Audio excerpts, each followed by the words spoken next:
According to the Veterinary Poison Information Service, over 1,000 chocolate-related emergency calls were made last year. Today, I will tell you how chocolate affects dogs. I'm sure many of you in the audience have a dog and could really use this information. I for sure used it. My dog ate chocolate and I had to learn how to treat him. Today, I will tell you about the makeup of chocolate, the signs and symptoms of a dog who has eaten chocolate, and how to treat a dog who's eaten chocolate. Chocolate contains cocoa. In cocoa, there's a compound called theobromine. Theobromine is toxic to dogs. Their bodies actually process it much slower than humans. With that being said, the theobromine builds up to a toxic level inside of the dog. Dark chocolate actually contains more theobromine than white chocolate or milk chocolate. Now that you know this, I'm going to tell you about the signs and symptoms of a dog. Most of the time, you'll see the dog eating the chocolate, or you'll at least get evidence of that, but that's not always the case. According to Hill's Pet, the most obvious symptoms would be seizures, throwing up, diarrhea, muscle tremors, and hyperactiveness.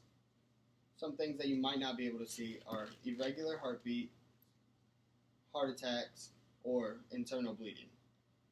Now that you know how serious it can be, I'm going to tell you how to treat it.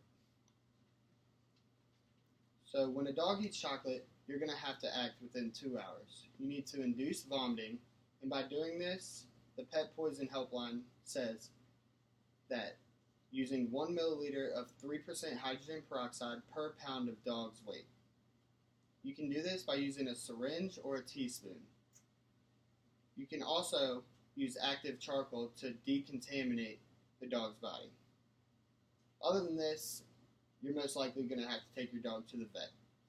They will then use an IV to do excretion.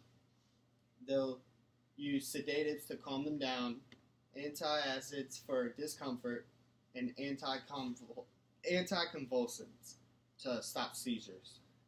Theobromine can actually reabsorb into the bladder of the dog, so a vet might use a catheter or give you advice to take the dog on frequent walks so that it doesn't build up in the bladder. So now that you know how severe eating chocolate for a dog can be, and you know the cost, of course, of a vet, I think most of y'all can now understand the criticalness of a dog eating chocolate. Today I informed you on the chemical makeup of chocolate, the signs and symptoms of a dog who's eaten chocolate, and how to treat a dog who's eaten chocolate. Now you have the knowledge on the effects of chocolate on dogs.